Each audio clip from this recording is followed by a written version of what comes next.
Okay, Sunil, crunch time. What do you think this show's going to be about? It's about your fragile mental health and long-distance friendships, countryside, and rappers' biographies. Yeah, that sounds good. I mean, what should we call it, though? We've got to find a gap. Well, I mean, it's just that it's hard not to find a generic title. And I think you always go for the most disgusting titles. I've got some titles. I've got some of them are my titles. Some of them are AI type. I talked to an AI bot.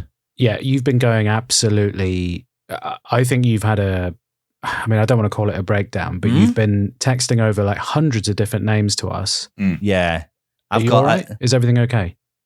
I'm having a big birthday this week, moving house soon. I'm having a tough time, not going to lie. That's coming at you pretty quick, isn't it? Do you know what I mean? We've got to get the episode. We've got to save some for the future episodes. But I knew I was bad because producer James had to ring me during the weekend when he's spending time with his family just to... James should have just muted you like I did.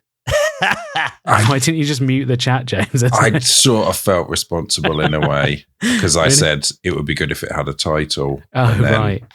That set him off. That would have set him off. And then it happened.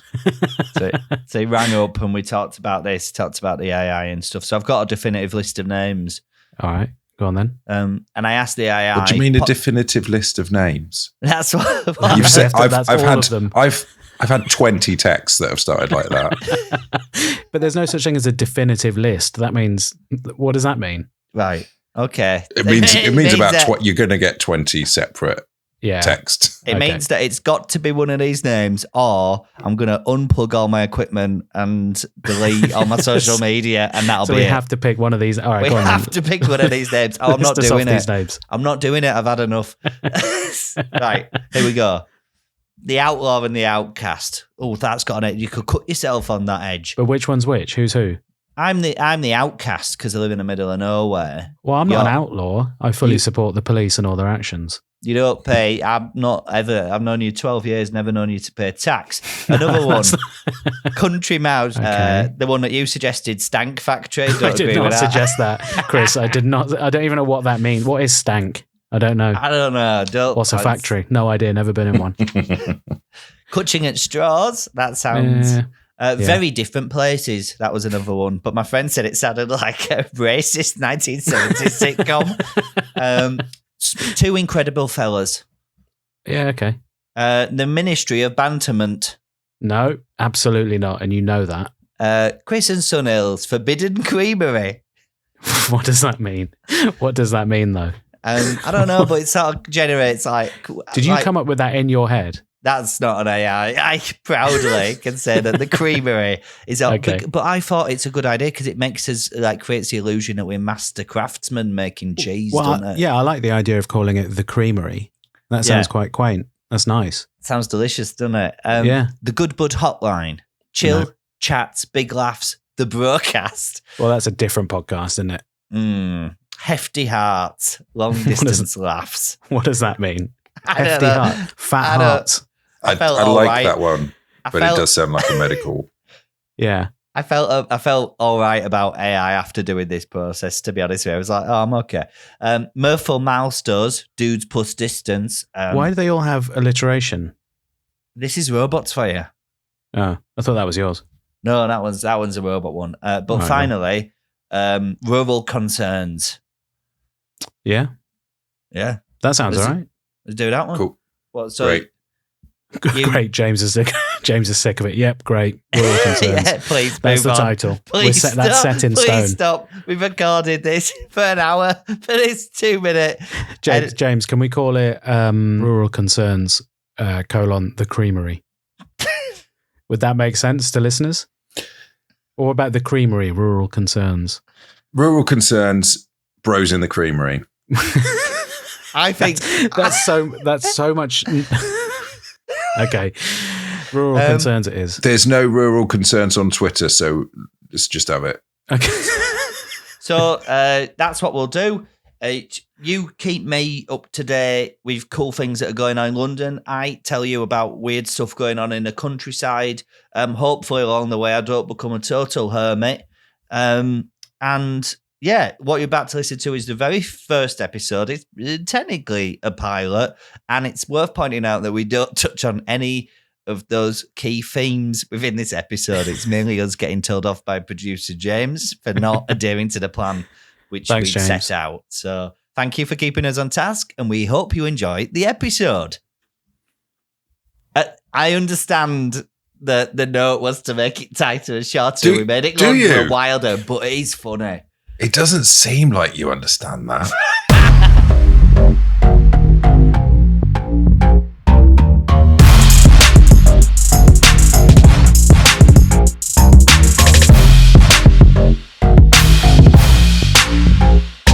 Hello, and welcome to the very first episode of Rural Concerns. Hello, I'm Chris. Okay, he's lost it immediately. That was Chris Cantrill. I'm Chris Cantrill, and in the year 2020, I thought it would be a brilliant idea to swap the city for the countryside, a decision which was, with the benefit of hindsight, very, very locked down. I'm Sunil Patel. I live in the mega city of London and enjoy easy access to world-leading cultural events, little artisan coffees, and M&M's World. I'm upping my amount. Yeah, that was good. Yeah? You just got to stay that close and you can't turn away at all. I'll stay that close, yeah? Don't turn away. No matter what we say. Yeah. So, I don't want to start too nervous. I don't want you to speak for me about how I live. But I know all the secrets and stuff. You can say how I live. Yeah, I don't want to. I want the world to get the best impression of how you live. I don't want to be like, oh, he's really lonely. But I am. That's kind of the reason why we're doing this, because I haven't got any friends anymore. Right. So basically, shall I give him the top level of what's going on? Yeah, go on. So buckle up. This is a podcast. Sit down. Don't worry. It's fine.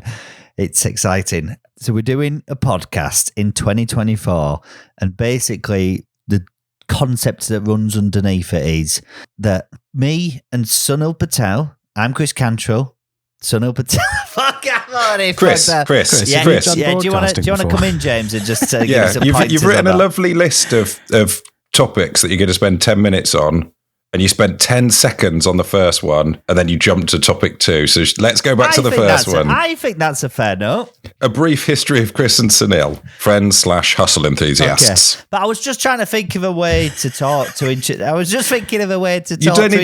ourselves. But then well, don't put it as second on the list then. Put it as first. Right, let me do the intro. I'll do the intro. Hello, welcome to our new podcast. My name's Sunil Patel, and I'm doing this podcast with my good friend Chris Cantrill, who lives in the countryside and doesn't do an enormous amount. So he gets quite bored and he contacts me a lot to see what's up in the city. Chris, how are you? What's going on? I'm looking out of my window. Not much is the answer. You got a window in that room, have you? Yeah, I mean, it is too much backstory, but I live in an old hotel, and over the fire escape signs, I've put pictures of my son and stuff like that. That's nice. I think if we were inspected, I'd be in a lot of trouble. I live in a dark skies area, pitch black, no street lights, and we sort of live near some sheep as well. The thing is, though, in the way of that window, you've got a large water-cooled PC that you game on. Yeah, with lit up mechanical keyboard. Yeah, and I had to take it to a PC specialist to ask him to turn the RGB lighting off because I've been getting a lot of migraines, and I keep having meetings with people remotely, and like the lights cycled through lots of colours, like Technicolor green, rainbow, and I looked mad. Well, I don't understand why you bought so many colours. I don't understand why that's a design aspect that you went for. I didn't, but it's a powerful PC, but I am beginning to see why it was significantly reduced. Why do you need such a powerful PC, though? What's going on? So much of this story, let me take you back to the blight, to 2020. That's when you first thought you might do a podcast on it. Yeah, well, no, it was back then. It was Twitch streaming. Everyone's getting into Twitch streaming. And I did it once with a laptop, and I cried. So I spent £1,500 on a top high spec gaming PC, and I was like, my wife saying, "We don't have this money. All your work's just been cancelled." And I had tears in my eyes, and I said, "This is my job. This is how I make money." And then we did one more. I did one more Twitch stream. Yeah. And then never did it again. Never had any interest in doing it ever again. But still got a high-end gaming PC, just about paid off. And I put stickers that I find out in the world on the side, like on the glass screen. Yeah, so. But this is something I would never, like, nobody that I know in this city would buy a tower PC. It just makes no sense. Space-wise. What do you want me to say that? Oh, yeah, I've got the space. Oh, yeah. Jealous?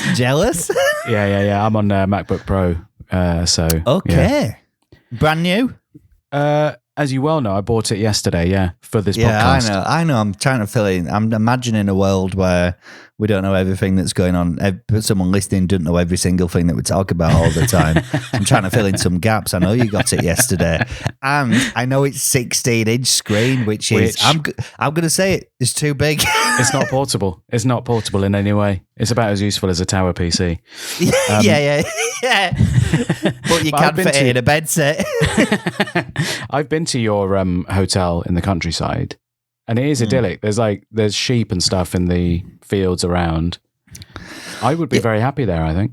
Well, that's what we do. So it happened during lockdown. The hotel that I live in belongs to my mother and father-in-law, and we moved up during lockdown, and we fell in love with the place. We spent 5 months walking around the fields and fell in love with it. So we moved his entire lives up here, and then the world switched back on.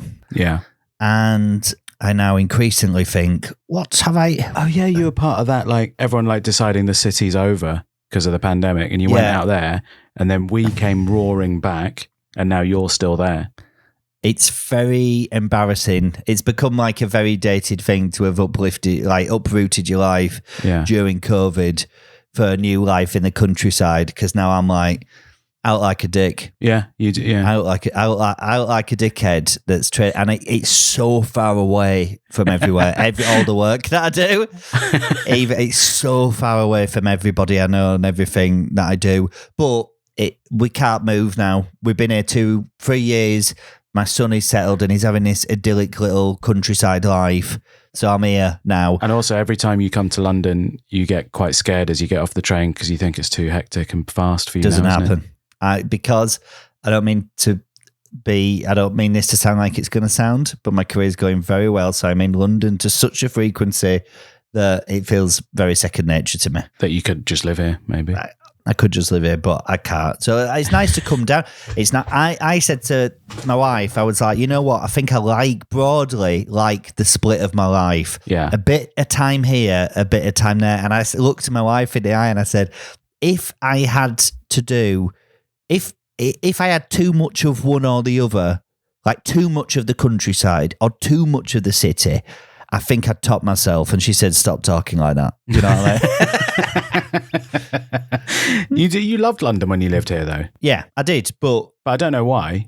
You weren't like going out to galleries or anything. No, and I think that was the assessment. Me and my wife were together, and we were living in Kilburn, and I'd got made redundant. That was the big driving force. So my money was disappearing, and then I was like very committed to being in London because all my friends were there and stuff. And then my wife said, I own a buy-to-let property in Manchester and the mortgage is £50 a month. I mean, that's still a city though. That's not bad. And I said to my wife, we need to move immediately. I said, don't even pack anything. Just like, let's get on the train. Let's get out of here. But then we've just moved further and further north and now I live near Scotland. Where's the next move? At this rate, Isle of Skye. Are you going to die there? Do you think you'll die there? Yeah. When we moved, like we're trying to move house now, again, that's another saga for another day. But it's so stressful.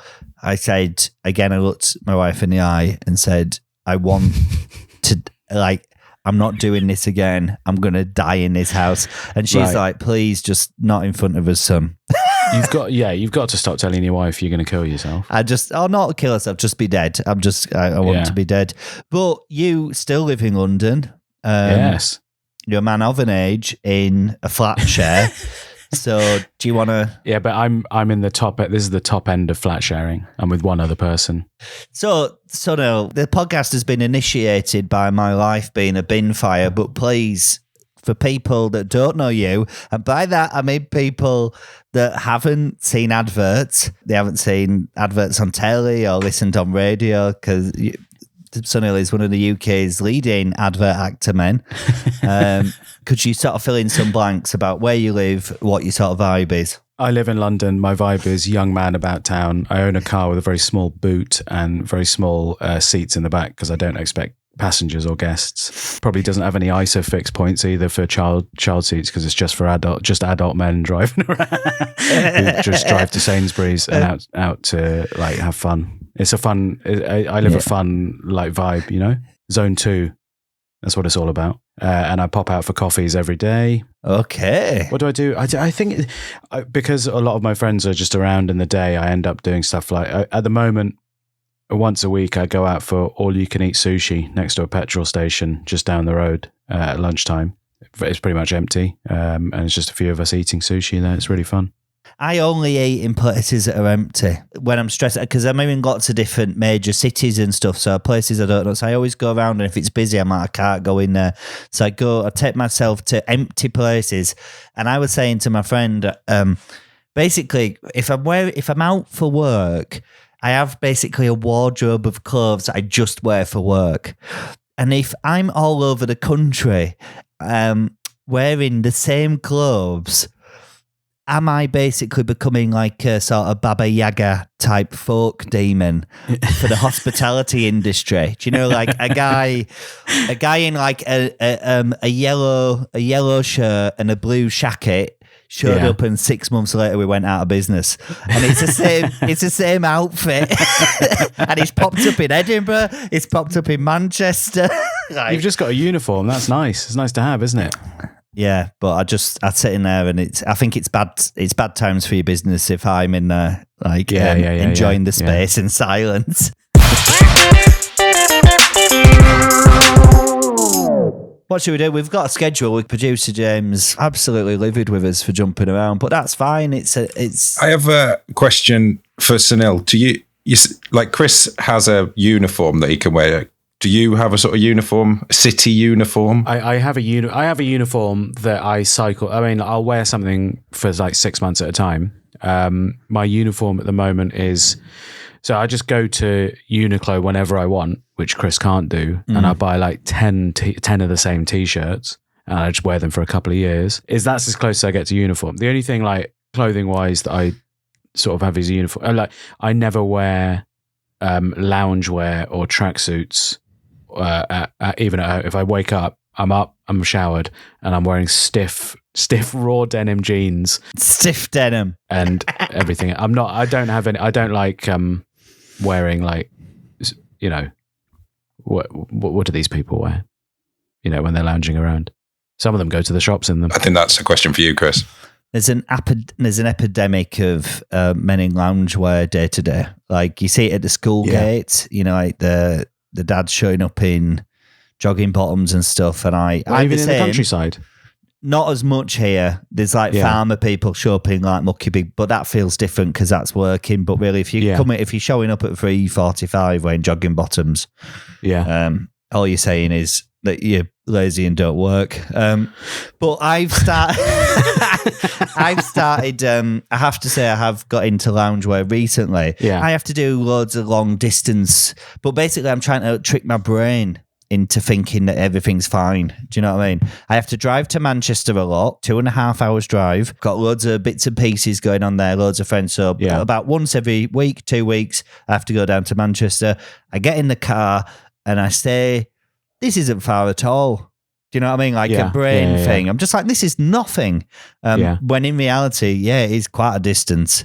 So I get in there. It's a bit of a commute, isn't it? Yeah. It's quite a commute. But when I do the train to come down to see you, that's 3.5 hours. And I've started wearing jogging bottoms on that bit of the trip. Are you one of those people that wears like tracksuits and jogging bottoms for flights. Yes. It's disgraceful. It's disrespectful to the engineers that made that incredible machine and the people that work in that environment. And you're coming on dressed like, I mean, I don't even know. I don't dress like a man of my age. I know that much. Do you know what I mean? But what does a man of your age dress like, though? I think that doesn't exist anymore. Shirt, gilet.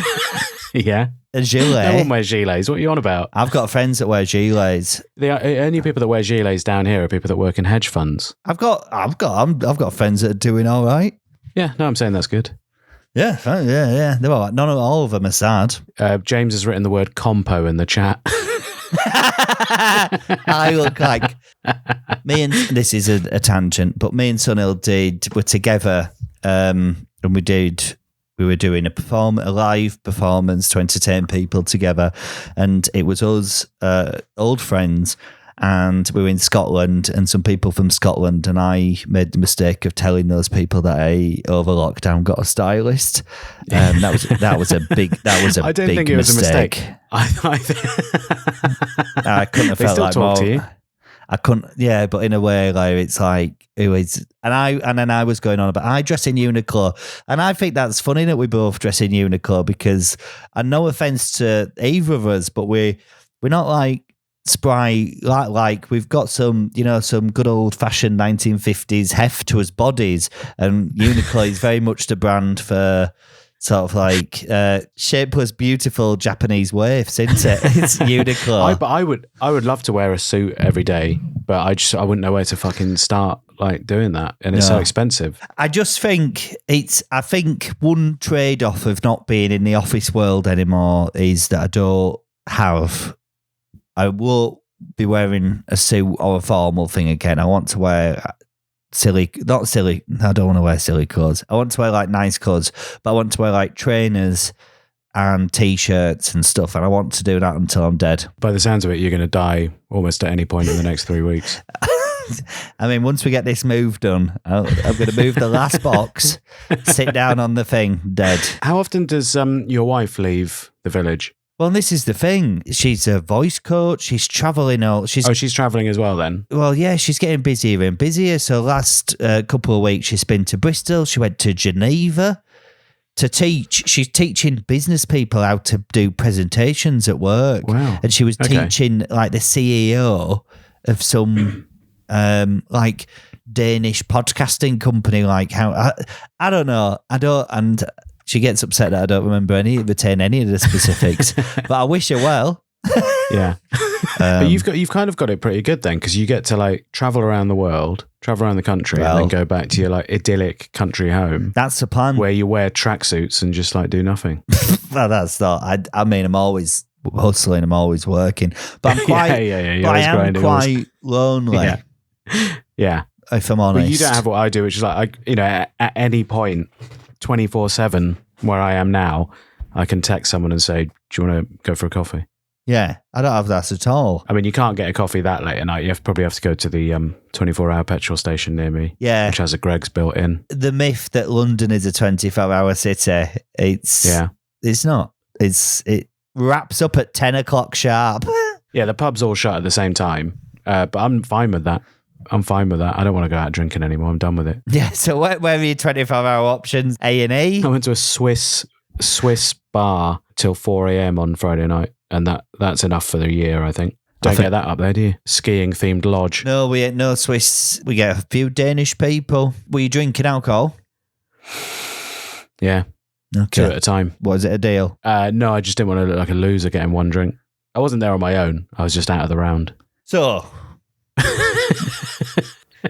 should we go back a little bit? Sorry, James. But we're on a roll there until we were talking about nothing of any interest to anyone at all. Should we talk briefly about our history as friends? Yeah, a little bit. Yeah. Just how do you know each other? How do we know each other? Yeah. Yeah. Should we just say we've been friends for a number of years? Probably talk to Sunil about it. Yeah. Okay. Yeah, fair enough. So, Sunil, just in terms of a minor recap of what is it? How long have we been friends now? Is it like 12 years? Are you calling it a friendship? Oh, Right. Okay. Yeah, we've been friends for over a decade now. Yeah. I can't quite believe it. How old were we then? We were like in his 20s. 15, 16. 15, 16. I think I seem to remember our first conversation was on some wet decking. Was it? Where was that? Outside a house party. But I remember thinking, this young man has his head screwed on. Whereas everyone else was off the heads talking nonsense. I think we were talking about management theory. I don't think at any point I thought I had my head screwed on. But yeah. No, but what I like about you is you keep it all internal. Do you know what I mean? I'm so worried about you, but it's in general, the drama. I know there's a voice in your head screaming, "What the fuck am I doing?" But everyone's got that, but you don't put it on anyone else. I don't often think, "What the fuck am I doing?" To be honest, but yeah, no, it has been 12 years of you suggesting that. It's been 12 years of you suggesting that I do, which is nice. You should. You really should. I mean, you should look. You are the most worried of my friends. I think that's unfair. You're a worrier. You're a worrier. But I'm also like I'm thinking about a lot of things. Meticulous. You know what I mean? Too many things. I only and this has changed my last 2 weeks of my life. Unbelievably, I've started doing a to-do list. Time block management. I couldn't believe it. It's incredible. I've done so much in the week that I've left for like maybe a year, and it's been an absolute. I'm going to keep doing it. I think. I can't believe it. You didn't tell me about this. I do it. And when I don't do it, I notice that it's going bad. Do you know what I mean? Like I lose focus in the days, and you don't always get all the way through your list, but you get a lot of it done. But I imagine you have a lot of distractions, don't you? You've got a child and a wife. Wife don't want to know what to do with me. Son's at school quite a bit, so I do have time to myself. Time. We basically live the same life. Yeah, just knocking around. But I just I can't go for coffees with anyone, so I just tromp around the fells. What coffee do you drink there? It's called Co-op Fine French Blend. Really? Have you heard of it? Nice. You don't grind your own beans like we do down here? I've never seen you. I've never known of you grinding beans. I got a bean grinder. No, I don't grind my own beans. I'm too busy to grind my own beans. I'm trying to have one coffee a day. But basically, I tromp around the hills. I'm listening on my headphones. I listen to Biggie Smalls. And I think I walk around I live on Hadrian's Wall, Roman country, and I walk on there, and I do think, I bet nobody has ever listened to Give Me the Loot looking at this bit of old wall. No. I wouldn't do that walk around here. You can't have music on when you're walking around here because anyone can come up behind you and attack you, you know? My friend, when I was in London, I'm down and I've got my big phone out. Like, I got my big phone out looking for things and I'm holding it away from me. And she was like, you need to not do any of that because you're going to get taken advantage of. But I still think as well, I've got this misdiagnosed thing in my head that I think I'm really hard and good in a fight, but I'm not. I was just born in quite a rough place. So in my head, I'm like, I don't care about anyone. Do you know what I mean? So I go to London, don't care about. I've moved up here now and I'm just talking to farmers and stuff. And I'm like, you're all soft as shit, which I shouldn't. I shouldn't think like that. I'll do it because farmers are like, they can murder someone and no one would ever find them. Yeah, someone told me that up here the violence is like rare but intense when it does happen. So you're like, right, okay, just wind your neck in, Cantrill. Is it anything like Vicar of Dibley? Because I've been watching that this week. Is it like Vicar of Dibley? Well, yeah. I tell you what, it's not. I mean, it's not as funny as a Vicar of Dibley. That looks like quite sweet and nice. A lot more racism and homophobia and stuff just casually bandied about, but we're in a village. The thing that I'm new to, having only ever lived in cities before, is you're on display in a village. You're in a goldfish bowl. Even if you don't know them and you don't really talk to them, you know who people are and you know sort of what the deal is. And you too, there's like a public element to you just existing. Yeah. And I find that really interesting and mostly great, but every now and again a bit like anxiety inducing. It keeps you in check, doesn't it? It keeps the community solid, right? The elders, yeah. And what I did when I first moved up was wanted to ingratiate, I'm committed to dying here. Yeah. So I wanted to ingratiate myself into the community. What I did was I became the co-editor of the Village magazine. So I sort of put myself in Village Life, which I thought was like an altruistic sort of thing to do. To put myself in the community, but all that really happened is I spend morning, noon and night arguing with pensioners. Like about what? Publishing their articles? I won't budge and I won't give the church free advertising space. So it's like... Wow, they want free advertising space? Well, they went, can you put this advert in and the issue of money's never raised? Do you know what I mean? Advert for what? What are they advertising? Like choir service, special Christmas events, like this sort of thing. Oh, their events, right, yeah. And I'm very sympathetic, but also I've got standards, and basically they want to put a load of images in and stuff like that and mess up, like, can you jazz this up? And I'm like, no, because the formatting is very clear and set. Who's this, the vicar? Everybody, really. I've had to step away from the magazine very recently because I've just... Did you tell them you wanted to kill yourself? No. I was away. I was in London and I was doing something mad and I was getting bollocked because I didn't put an article in because I was like, I can't do this. I can't live like this. This is mad. So I've said I need to take a bit of a step back. But why don't you become editor-in-chief and get some dog's body to do the actual work? Because quite cunningly, nobody will touch it with a fucking barge pole. They say that for the time sink it is. But basically, I'm going to take a step back and I'll still help because the lady that does it is octogenarian. So I'm going to make sure I'll deliver it for her stuff, but I can't be, it's like 2 working days a month, which in lockdown was fine when I started doing it, but now it's like, I can't lose that time. But basically I'm like, I'm going to come back to it. I'm going to take it back in my retirement years and sort of, How long did you retire now then, do you think? Well, how I feel? I don't know. I mean, I don't feel like I've really got going yet, so it feels churlish to talk about how retiring, like I've just started. Yeah. I mean, you've had 2 careers basically, haven't you? Yeah. If not more. But I didn't like the first one.